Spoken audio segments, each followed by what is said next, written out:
इस वक्त हमारे साथ कुछ स्टूडेंट्स हैं जिनको स्कॉलरशिप के नाम पे चीट किया गया है। आपने जो है वो डिप्टी कमिश्नर किश्तवाड़ और डिप्टी एसएसपी किश्तवाड़ को कंप्लेंट की है, इसी तरह से डोडा भी कंप्लेंट हुई है। क्या बताएंगे, ये क्या मसला है और क्या बताना चाहेंगे आप? जी आसिफ भाई, हमने 2020 में क्या निज़ाम एजुकेशन ग्रुप हमारे पास आया था, तो हमने इसके थ्रू ये हमारे पास आए थे। उन्होंने बोला था कि हम आपको स्कॉलरशिप दिलाएंगे, तो अब हमारे से चले पंजाब, हम आपको एडमिशन करा था। हमें बहुत सारे बच्चे थे हमारे पास, तो उनके पास तो चले गए हम तो पंजाब।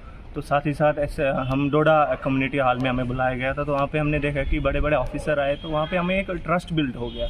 तो हमने फिर एडमिशन इसके थ्रू कराई, तो हम पंजाब चले गए। आज हमारा 4th ईयर चल रहा है, तो अभी तक हमारा स्कॉलरशिप का 1st ईयर का थोड़ा ही अमाउंट हमारे पास स्कॉलरशिप आया। बाकी अमाउंट ये कोई हमें इसके थ्रू कोई निज़ाम एजुकेशन ग्रुप के थ्रू कोई अमाउंट अभी तक हमें नहीं आया। तो हम चाहते हैं कि एलजी एडमिनिस्ट्रेशन इसमें मैटर में देखे। साथ ही साथ डीसी साहब से भी हमने कंप्लेन की है, साथ ही साथ एसएसपी साहब से भी हमने बात की, तो उन्होंने भी आश्वासन दिलाया कि जो भी ये कॉनमैन है, मकसूद अहमद नाम का बंदा है, इससे हम सारा पैसा निकलवाएंगे। अदरवाइज़ यहाँ तो हमें उससे पैसा निकलवाएं, हमारा जो स्कॉलरशिप है, साथ ही साथ नहीं तो हमें कहीं से एड मिल जाए तो ज़्यादा बेहतर है। डोडा हाल में कौन कौन ऑफिसर आए थे? आप बता रहे हैं कि सीनियर ऑफिशियल थे, स्टालवर्ड्स थे, कौन कौन मौजूद था? ये मीटिंग कब हुई थी और वहाँ क्या बताया गया था? क्योंकि हम बहुत छोटे थे तब, 8 मार्च 2021 एग्जैक्ट डेट थी डोडा कम्युनिटी हॉल में, इसी निज़ाम एजुकेशन के ग्रुप के नाम का एक बड़ा सा एक फंक्शन जैसा हुआ था।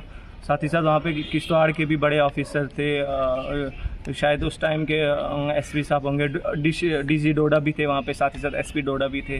तो हमारे पे वहाँ पे एक ट्रस्ट बिल्ड हो गया। तो साथ ही साथ हमने क्या किया, फिर एडमिशन कर दिया, और जो हमें वादे दिए गए थे सारे हमारे पास ये बॉन्ड पेपर है, तो इन सब का जो ये भी टर्म्स है ये सब वायलेट की गई हैं। तो अभी तक हमारे पास कुछ पैसा। ज़रा नाम बताएंगे आपकी, ये कौन कौन लोग हैं, क्या कहाँ के रहने वाले हैं? ये जी इमरान अहमद नाम के बंदे हैं जो बेला डोडा के रहते हैं। साथ ही साथ इसके साथ वसीम अहमद हैं, आसिफ गनाई साहब जो कि किश्तवाड़ ऑपरेट करते थे, फजहत बिन जलाल हैं जो इनके सारे हेड हैं, ये कश्मीर और पूरा जम्मू कश्मीर देखते हैं। साथ ही साथ इनका चेयरमैन और सीईओ जो हैं वो मकसूद अहमद साहब हैं। उन्होंने उनके साथ भी पर्सनली मैंने मुलाकात की, तो उन्होंने बहुत सारा आश्वासन दिया। मेरे पास फ़ोटोग्राफ्स पड़े हैं, सारे कुछ पड़े हैं, उनके साथ पर्सनली मिला हूँ। हमारे कॉलेज भी आए, पर हमें कोई एड वगैरह नहीं मिली। हमें अब खुद की जेब से पैसे देने पड़े, हमें एजुकेशन लोन निकालना पड़ा। साथ ही साथ मेरे कुछ फ्रेंड्स हैं, उन्होंने ज़मीन बेच के अपना फ़ीस जमा किया। कुछ ऐसे बच्चे भी हैं जिन्होंने डिग्री डाल दी। वो हमारे नाम से फंड्स ले रहे हैं गवर्नमेंट से। लास्ट टाइम दिल्ली में इवेंट भी हुआ था, 16 जुलाई 2022 को इवेंट भी हुआ था। वहाँ पे एमपी विज्ञान भवन में इवेंट हुआ था। साथ ही साथ राजनाथ सिंह सर को आना था वहाँ पे, चीफ गेस्ट थे वहाँ पे। हम उसका भी आपका टेम्पलेट वो भी शो करेंगे। साथ ही साथ SKIC श्रीनगर में भी हुआ था, 14 सितंबर 2021 में भी हुआ था, वहाँ पे भी हम गए थे। तो वेरिफिकेशन नाम के हमें बुलाते थे, स्कॉलरशिप के नाम पे बुलाते, वहाँ पे हमें का स्कॉलरशिप था उस टाइम तब हम कम बचे थे, 200 से 150। अभी हम 500 से ज़्यादा बच्चे हो गए ओवरऑल पूरे बाहर का। ये मकसूद कहाँ के रहने वाले हैं? ये पुंछ के रहने वाले मकसूद हैं, दिल्ली में होते हैं ये। तो इसके अलावा जो यहाँ पर आपने किसी आसिफ गनाई का नाम लिया, तो उन्होंने क्या बताया? आपने उनसे कांटेक्ट किया, क्या बताया उन्होंने? तो वो तो अभी दूसरी कंसल्टेंसी के साथ काम कर, हमने सुनने आया था कि इनको भी एसपी डोडा साहब ने समन किया था।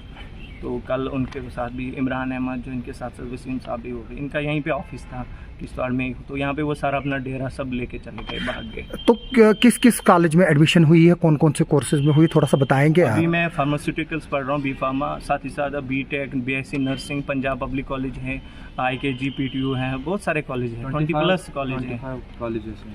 तो आप भी क्या बताएंगे? आप क्या बताएंगे? जैसे शारिक बता रहे हैं, तो आप भी क्या बताएंगे? हमने रजिस्ट्रेशन फीस उनको 30,000 दी है। हाँ। और उतना हमें कुछ स्कॉलरशिप अभी तक नहीं है। ऐसे कुछ 20-25,000 ऐसे स्कॉलरशिप अभी तक आया है हमारे नाम से। तो गवर्नमेंट से काफ़ी ज़्यादा फंड्स ले रहे हैं वो, हद से ज़्यादा, लेकिन वो हमारे पास नहीं पहुँच रहा है। यानी कि स्कॉलरशिप लेने के बजाय आपको यहीं से देने पड़े? हाँ, अभी कॉलेज को हम यहीं से फीस, क्योंकि पेपर के टाइम पे कॉलेज वालों ने हमें मजबूर किया, तो उस टाइम पे हमें देना ही था फीस।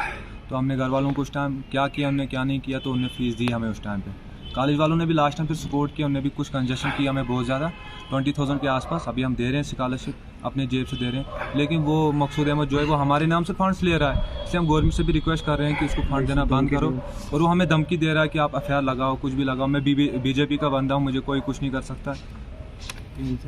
तो आप चाहते क्या हो आप? अभी हम चाहते हैं एलजी एडमिनिस्ट्रेशन से हम रिक्वेस्ट करते हैं कि हमारा जो इतने सारे बच्चे हैं, जो गरीब बच्चे हैं, उनका कुछ एड दी जाए कहीं से। आपके पास बड़ा फंड्स होते हैं, वो आप एड दे, जो आप इन जैसे कॉन्वेंट को आप देते हैं, तो हमें भी कुछ ना कुछ एड दिया जाए ताकि हमारा जो कोर्स है पूरा हो जाए, ताकि हमारे लिए भी आगे डिग्री होके फिर एम्प्लॉयमेंट जनरेट हो। Thank you. Thank you sir.